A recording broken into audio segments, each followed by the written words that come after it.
प्रभु तेरी कृपा से आज हमारे नथुनों में सांस है।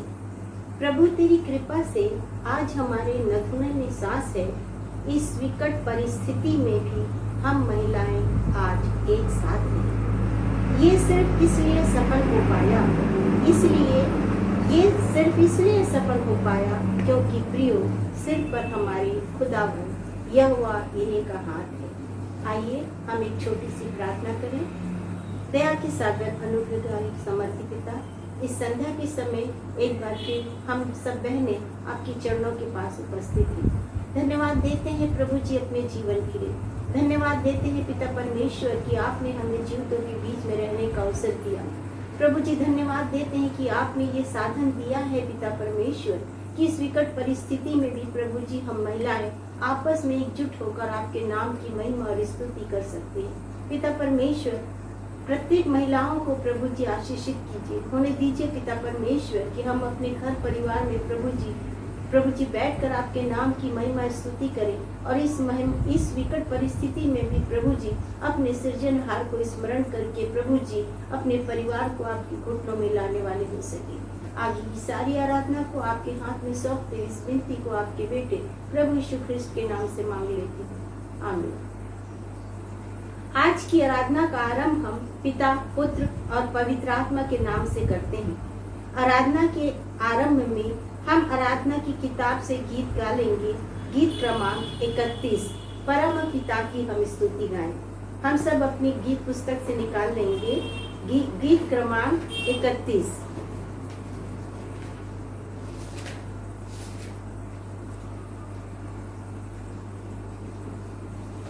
परम पिता की हम स्तुति गाएं, वो ही है जो बचाता हमें। परम पिता की हम स्तुति गाएं, वो ही है जो बचाता हमें। सारे पापों को करता क्षमा, सारे रोगों को करता चंगा। परम पिता की हम स्तुति गाएं, वो ही है जो बचाता हमें। धन्यवाद दे उसके आंगनों में, आनंद से आए उसके चरणों में। धन्यवाद दे उसके आंगनों में, आनंद से आए उसके चरणों में। संगीत गाकर खुशी से मुक्ति की चट्टान को जय ललकारे। परम पिता की हम स्तुति गाएं, वो ही है जो बचाता हमें। वो ही हमारा है परम पिता, तरस खाता है सर्व सदा। वो ही हमारा है परम पिता, तरस खाता है सर्व सदा। पूरब से पश्चिम जाए जितनी दूर, उतनी ही दूर किए हमारे गुनाह। परम पिता की हम स्तुति गाएं, वो ही है जो बचाता हमें। माँ की तरह उसमें दी तसल्ली, दुनिया के खतरों में छोड़ा नहीं। माँ की तरह उसने दी तसल्ली, दुनिया के खतरों में छोड़ा नहीं। खालिस दूध कलाम का दिया, आदि हमेशा की जिंदगी। परम पिता की हम स्तुति गाएं, वो ही है जो बचाता हमें। घोंसले को बार बार तोड़ कर उसने चाहा कि सीखे हम उड़ना उसे। घोंसले को बार बार तोड़ कर उसने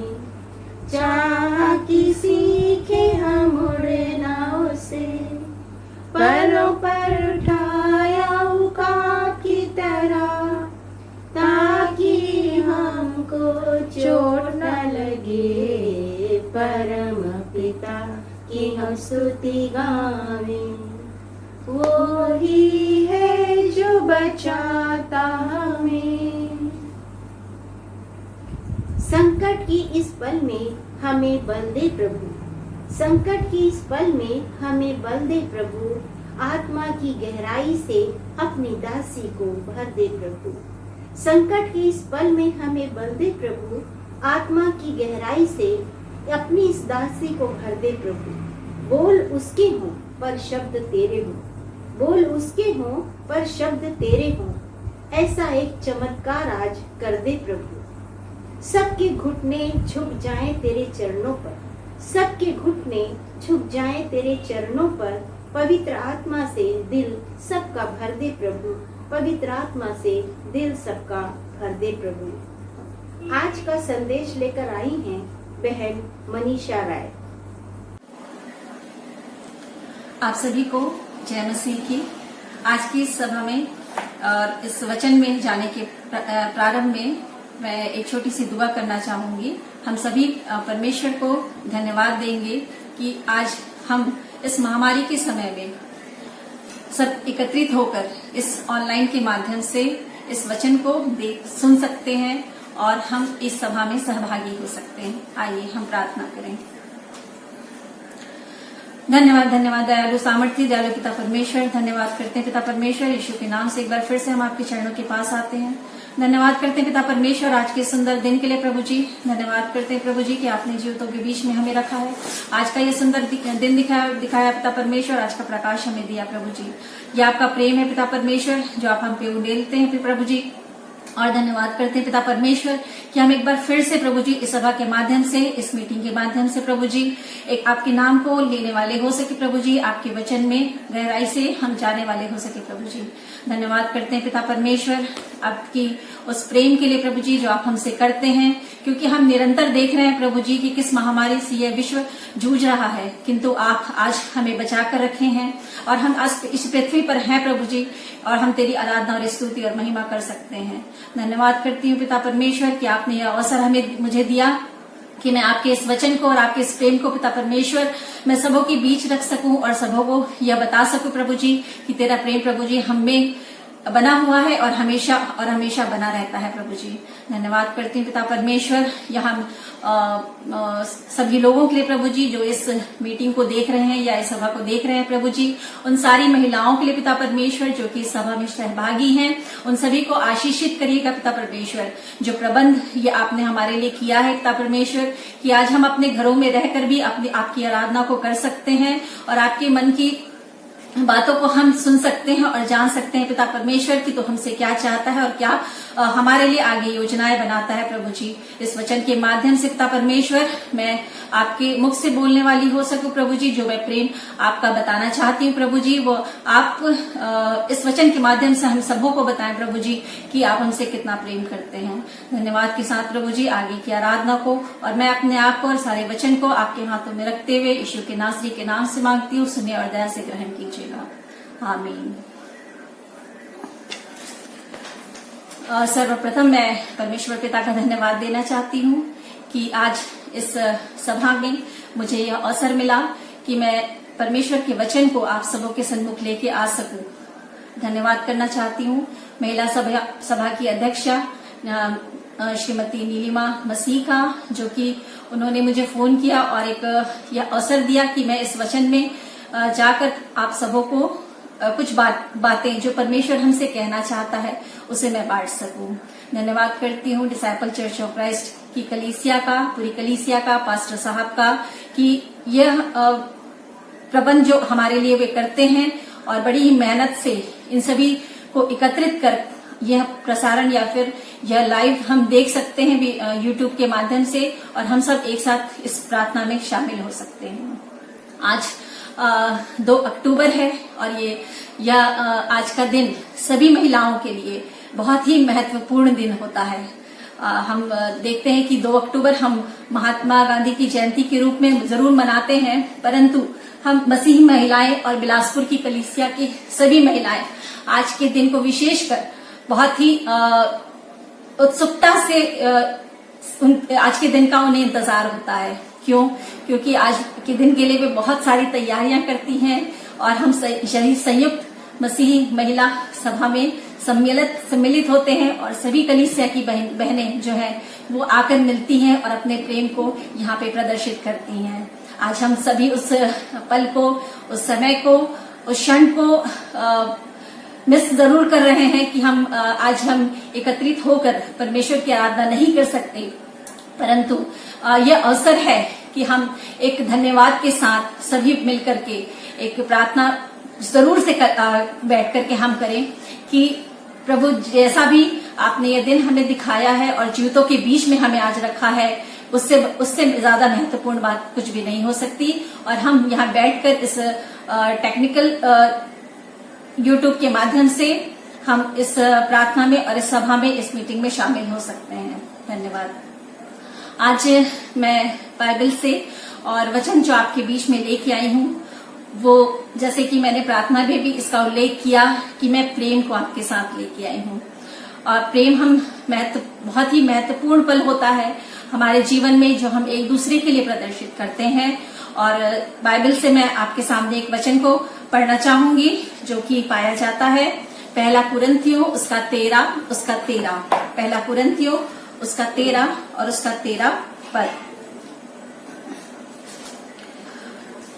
पर अब विश्वास, आशा, प्रेम ये तीनों स्थायी हैं, पर इनमें सबसे बड़ा प्रेम है।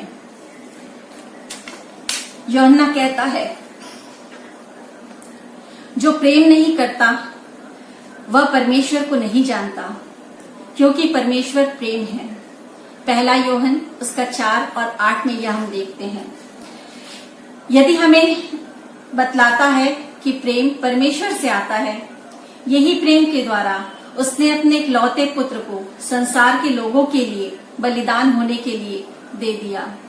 परमेश्वर का पुत्र और हमारे प्रभु यीशु मसीह हमारे स्थान पर स्वयं बलिदान हो गए। प्रेम हमें सुसमाचार प्रचार करने के लिए विवश करता है।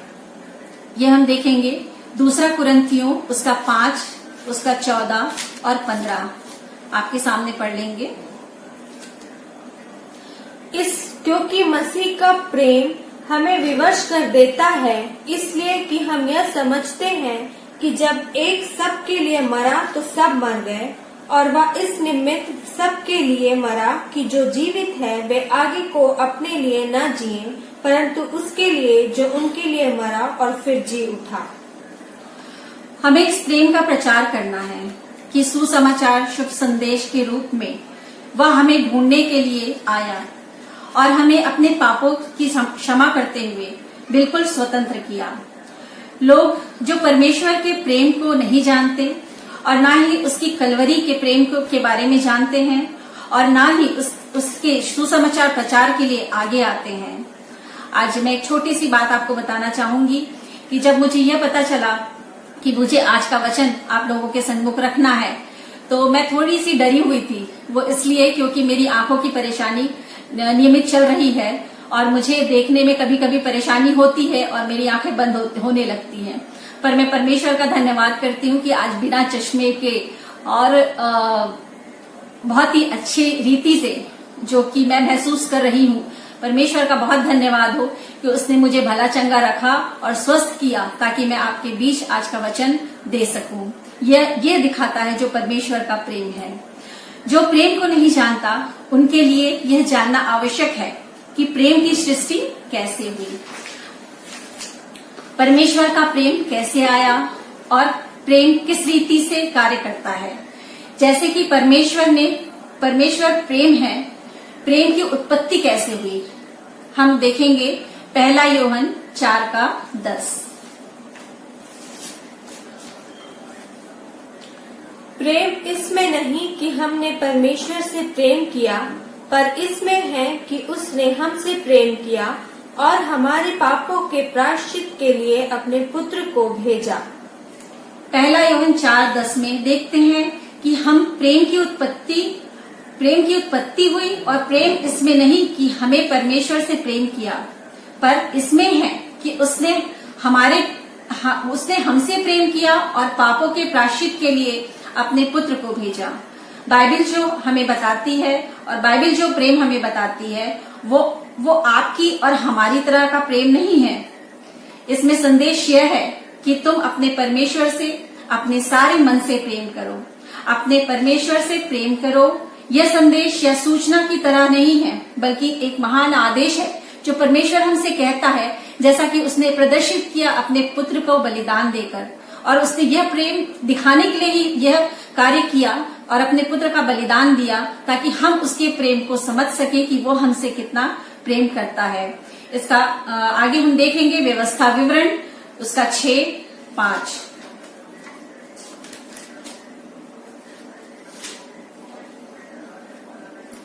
तू अपने परमेश्वर यहोवा से अपने सारे मन और सारे जीव और सारी शक्ति के साथ प्रेम रखना। आगे हम और भी पद देख लेंगे। लय व्यवस्था उसका 19 और 18 पर। 19 का 18। लय व्यवस्था 19 का 18। पलटा न लेना और न अपने जाति भाइयों से बैर रखना, परंतु एक दूसरे से अपने ही समान प्रेम रखना, मैं यहोवा हूँ। इसी प्रकार हम आगे भी देखते हैं। मत्ती 5:44 में लिखा है कि तुम अपने पड़ोसियों से प्रेम करो, परदेशी और पड़ोसियों से अपने समान प्रेम करो। यही हम पूछते हैं कि हमें प्रेम क्यों करना चाहिए, तो इसका जवाब हमें यह मिलता है कि परमेश्वर ने हमसे प्रेम किया। व्यवस्था विवरण का 4:37 में हम देख लेंगे।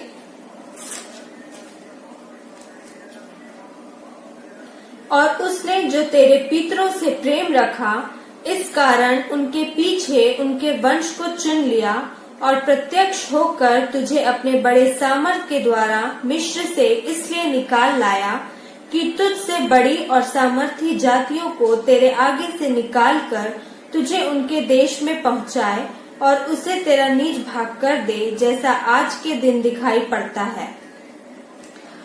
बाइबल में ऐसे बहुत सारे वर्सेस हैं जिसमें हम प्रेम के बारे में देखते हैं। एक मैं बताना चाहूंगी, इसे आप स्वयं निकाल के देख सकते हैं। व्यवस्था विवरण उसका 7 है, उसका व्यवस्था विवरण 7:8 है, मलाकी उसका 1 और 2 है। यदि हम पूछें कि हमें प्रेम कैसे करना चाहिए, तब उसका उत्तर यह है कि प्रभु के आज्ञा को मानने के द्वारा। वो कैसे, हम देखेंगे निर्गमन 20:6। और जो मुझसे प्रेम रखते और मेरी आज्ञाओं को मानते हैं, उन हजारों पर करुणा किया करता हूँ। इसी प्रकार हमें वचन और भी मिलता है यूहन्ना 14:15 में, जैसे कि हम विचार करते हैं कि हम प्रेम शब्द भावनात्मक नहीं, हमारा प्रेम शब्द जो है वो भावनात्मक नहीं है, यह आपके निर्णय पर निर्भर करता है। इस निर्णय के कारण ईश्वरीय योजना व उद्देश्य है। परमेश्वर का उद्देश्य व योजना को इस पद ने स्पष्ट किया है कि इस पद में स्पष्ट किया गया है, जो हमें परमेश्वर से प्रेम के कारण को उजागर करता है, उस सनातन मनसा के अनुसार जो उसने हमारे प्रभु यीशु मसीह में की थी। इफिसियों 3:11 इसमें हम देख लेंगे। इफिसियों 3:11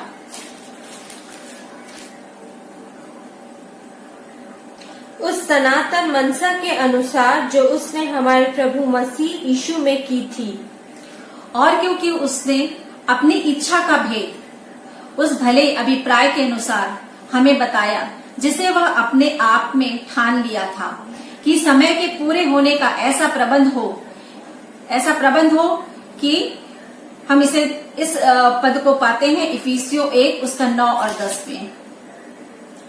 क्योंकि उसने अपनी इच्छा का भेद उस भले अभिप्राय के अनुसार हमें बताया, जिसे उसने अपने आप में ठान लिया था कि समयों के पूरा होने का ऐसा प्रबंध हो कि जो कुछ स्वर्ग में है और जो कुछ पृथ्वी पर है, सब कुछ वह मसीह में एकत्र करे।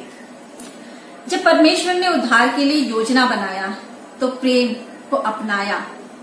जब इब्राहिम का नाम लेकर बुलाया तो यह प्रेम कार्य के रूप में हमारे सन्मुख आया। उसके द्वारा बहुत बड़ा देश बना जहां वह रहते हैं, और हमें उससे परिचय कराया गया। परमेश्वर ने निर्णय लिया, उसका एक ही उद्देश्य था कि प्रेम करना है। पाप से छुटकारे के लिए लहू बहाना आवश्यक नहीं, वह शुद्ध लहू परमेश्वर के राज्य के लिए बहाना आवश्यक है। बिना लहू बहाए पापों की क्षमा नहीं, यह हम पाते हैं इब्रानियों 9 उसका 22 पद में।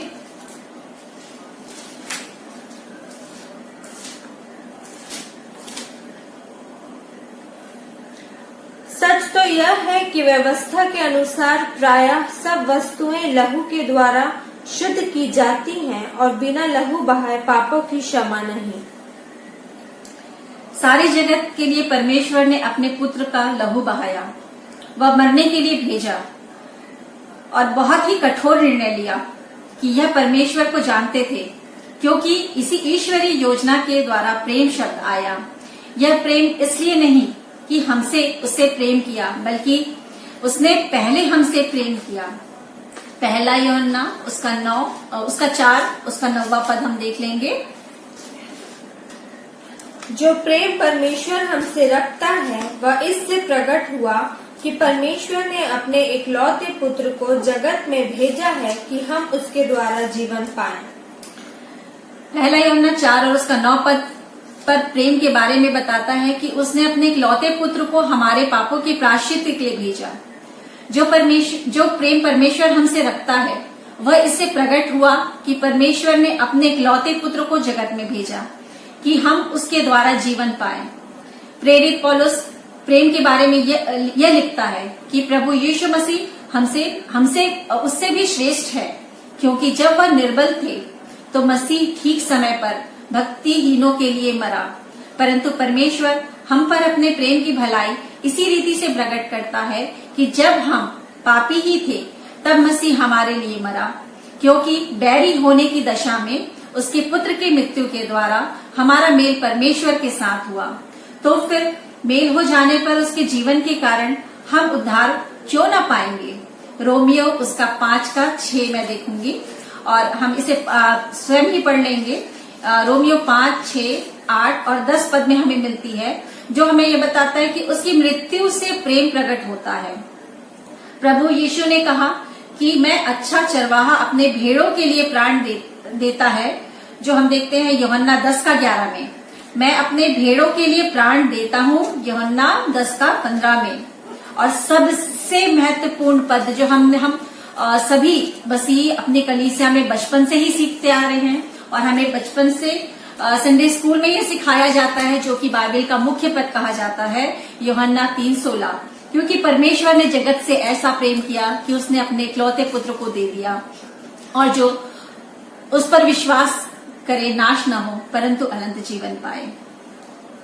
हम देखते हैं कि हमने प्रेम इसी से जाना कि उसने हमारे लिए अपना प्राण दे दिया।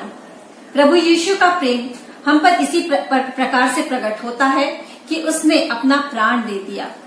यूहन्ना 10 का 18 में कोई उसे मुझसे छीनता नहीं, वरन मैं उसे आप ही देता हूँ। मुझे उसे कुछ देने का भी अधिकार नहीं है और उसे फिर लेने का भी अधिकार नहीं है। यह आज्ञा पिता से मुझसे मिली है। ऐसा कहते हुए प्रभु यीशु ने स्वयं को समर्पित कर दिया और प्रेम को प्रकट किया। प्रेम कैसे कार्य करता है हम देखते हैं आगे। ईश्वरीय प्रेम की आशा यह है कि हमें उससे प्रेम करना चाहिए। यह किसी दास की तरह आज्ञा को मानना नहीं, बल्कि प्रभु ने जो हमें पुत्र की आत्मा दी है वह हमेशा आशा करता है कि हम उससे अपने सारे मन के साथ प्रेम रखें। व्यवस्था की पहली आज्ञा यह है कि अपने संपूर्ण हृदय से और सारी शक्ति के साथ अपने परमेश्वर से प्रेम करो। जो कलवरी के प्रेम को नहीं जानते हैं वे नहीं समझ सकते, और वे लोग जो प्रेम भी नहीं कर सकते हैं।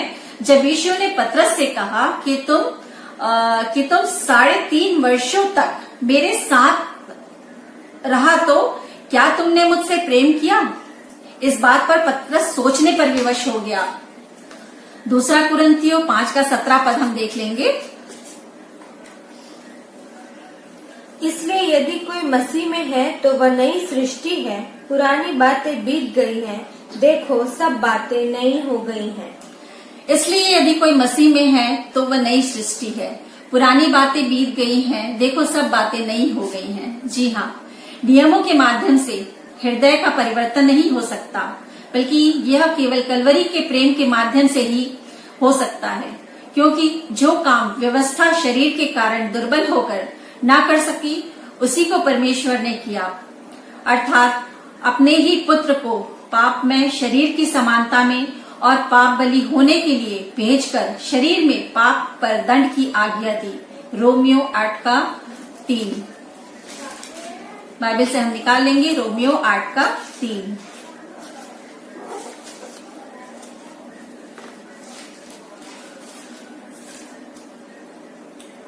क्योंकि जो काम व्यवस्था शरीर के कारण दुर्बल होकर न कर सकी, उसको परमेश्वर ने किया, अर्थात अपने ही पुत्र को पाप में शरीर की समानता में और पाप बलि होने के लिए भेजकर शरीर में पाप पर दंड की आज्ञा दी। जी हाँ बहनों, क्या आपने और मैंने अपने जीवन में इसको स्वीकार किया है? हमारे प्रभु यीशु मसीह के द्वारा अर्जित संपूर्ण प्रेम के माध्यम से आपने उद्धार पाया है? यदि हाँ, तो ईश्वरीय प्रेम आपके हृदय में उमड़ रहा है।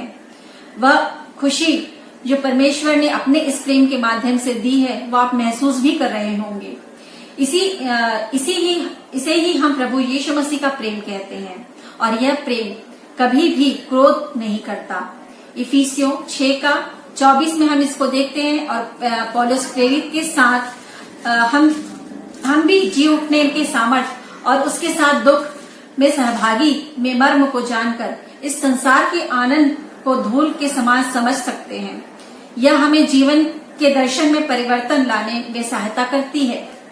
अंत में यह हमें ऐसी स्थिति में लाती है जहां हम कह सकते हैं कि क्योंकि मसीह का प्रेम हमें विवश कर देता है, यह हमें नाश होने वाली आत्माओं के लिए हृदय का बोझ देता है जो जीवित है। वे आगे को अपने लिए ना जिए, परंतु उसके लिए जिए जो उसके लिए मरा और फिर जी उठा। वे इस दर्शन को प्राप्त करें।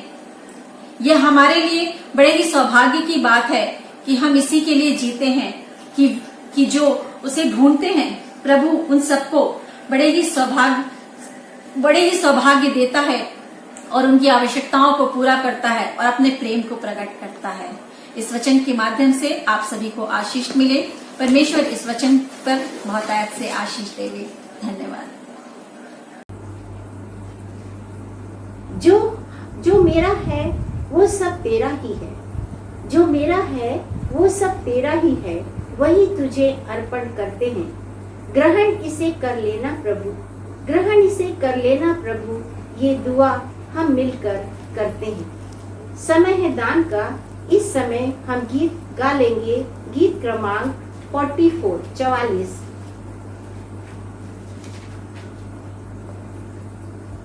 आवाज उठाएंगे, आवाज उठाएंगे, हम साज बजाएंगे, है यीशु महान अपना, यह गीत सुनाएंगे। आवाज उठाएंगे, संसार की सुंदरता में यह रूप जो तेरा ही, इन चांद सितारों में है आश्क जो तेरा ही। संसार की सुंदरता में यह रूप जो तेरा ही, इन चांद सितारों में है आश्क जो तेरा ही। महिमा की तेरी बातें हम सबको बताएंगे, है यीशु महान अपना, यह गीत सुनाएंगे। आवाज उठाएंगे, दिल तेरा खजाना है, एक पाक मोहब्बत का था पा न सका कोई, सागर है तू उल्फत का। दिल तेरा खजाना है, एक पाक मोहब्बत का था पा न सका कोई, सागर है तू उल्फत का। हम तेरी मोहब्बत से दिल अपना सजाएंगे, है यीशु महान अपना यह गीत सुनाएंगे, आवाज उठाएंगे। ना देख सका हमको तू पाप के सागर में, और बन के मनुष्य आया आकाश से सागर में। ना देख सका हमको तू पाप के सागर में, और बन के मनुष्य आया आकाश से सागर में। मुक्ति का दुदाता है, दुनिया को बताएंगे, है यीशु महान अपना यह गीत सुनाएंगे, आवाज उठाएंगे। समय है प्रार्थना का, और प्रार्थना में अगुवाई करेंगी श्रीमती अंकिता जॉनसन। दान के लिए, बीमारों के लिए, बुजुर्गों के लिए और पासवानों के लिए आदि समस्त बातों के लिए प्रार्थना में वो हमारी अगुवाई करेंगी। हे पिता परमेश्वर, एक बार फिर से इस संध्या के समय आपके करीबी में आते हैं। पिता परमेश्वर, धन्यवाद करते हैं सारी आशीषों के लिए जो आपने हमारे जीवनों में दी। धन्यवाद करते हैं पिता परमेश्वर इस समय के लिए। पिता परमेश्वर, जब हम सभी बैठकर पिता परमेश्वर आपके नाम की आराधना और स्तुति करने वाले हो सकते हैं। पिता परमेश्वर, आज प्रार्थना करते हैं विशेषकर पिता परमेश्वर उन लोगों के लिए जो बीमार हैं और पिता परमेश्वर अपनी बीमारी की अवस्था में पड़े हुए आपको पुकारते हैं। पिता परमेश्वर, आप उनकी प्रार्थनाओं को सुनिए। पिता, उन्हें चंगाई दीजिए ताकि वे एक बार फिर से खड़े होकर आपके नाम की गवाही देने वाले हो सके। पिता परमेश्वर, प्रार्थना करते हैं हमारे पिता परमेश्वर चर्च के हर एक बच्चों के लिए, हर एक जवानों के लिए, हर एक बुजुर्गों के लिए। पिता परमेश्वर जो इस कलीसिया के एक मजबूत खंभे हैं पिता परमेश्वर, उन्हें दीजिए पिता, ताकि इन समयों में वे आपके और भी नजदीकी में और करीबी में आने वाले हो सके, ताकि जब हम एक साथ फिर से मिले पिता परमेश्वर तो हमारे पास में गवाहियाँ होने पाए पिता परमेश्वर, जो हम एक दूसरे के साथ में बांटने वाले हो सके, जिससे हम विश्वास में और आगे बढ़ने वाले हो सके। पिता परमेश्वर, प्रार्थना करते हैं पिता हमारे चर्च के पासवानों के लिए जो निरंतर पिता परमेश्वर आपके नाम की गवाहियों के लिए पिता परमेश्वर आपके नाम को बढ़ाने के लिए परिश्रम करते हैं। उन हर एक पासवानों को पिता परमेश्वर आपके हाथों में सौंपते हैं। उन्हें दीजिए पिता परमेश्वर ताकि वे आपके राज्य के लिए पिता परमेश्वर सुचारू रूप में कार्य करने वाले हो सके पिता, और आपके बेड़ों की चरवाही करने वाले हो सके। पिता परमेश्वर, प्रार्थना करते हैं पिता इस दान के लिए। उन्हें दीजिए पिता परमेश्वर जो ये दान है पिता परमेश्वर, जो ये भेंट हम आपके सन्मुख लेकर के आए हैं पिता परमेश्वर, उन भेंटों पर आप अपना आशीष का हाथ रखे और उन्हें दीजिए ताकि ये भेंट पिता परमेश्वर उन जरूरतमंदों के लिए काम में आने वाली हो सके और एक सही जगह पर पिता परमेश्वर इस्तेमाल आने वाले हो सके पिता परमेश्वर इस सारी बातों के लिए एक बार फिर से आपको लाखों लाख धन्यवाद करते हैं पिता परमेश्वर कि हम जीवतों के बीच में पाए जाते हैं पिता, और हम आपके नाम की गवाही देने वाले हो सकते हैं। पिता परमेश्वर, सारी बातों के लिए एक बार फिर से आपको लाख लाख धन्यवाद करते इस प्रार्थना को आपके बेटे प्रभु यीशु क्रिस्ट के नाम से मांग करते हैं, आमीन। महिला सभा की अध्यक्षा श्रीमती नीलिमा मसीह के द्वारा यह सूचना है कि अगले सप्ताह भी शुक्रवार शाम 6 बजे महिला सभा की आराधना संचालित की जाएगी। अब हम अंत में एक साथ प्रभु की प्रार्थना कहेंगे, बोलेंगे और इसके साथ हम अपने अपने घरों को विदा हो जाएंगे। हे हमारे पिता, आप जो स्वर्ग में हैं, आपका नाम पवित्र माना जाए, आपका राज्य आवे, आपकी इच्छा जैसे स्वर्ग में पूरी होती है वैसे इस पृथ्वी पर भी पूरी हो। हमारे दिन भर की रोटी आज हमें दे, और जैसे हम अपने अपराधियों को क्षमा करें, वैसे ही तो भी हमें अपराधियों को क्षमा करें, और हम परीक्षा में न डालें, परंतु बुराई से बचाएं, क्योंकि राज, पराक्रम और महिमा सदा की। आमीन। आमीन। सबको जय मसीह।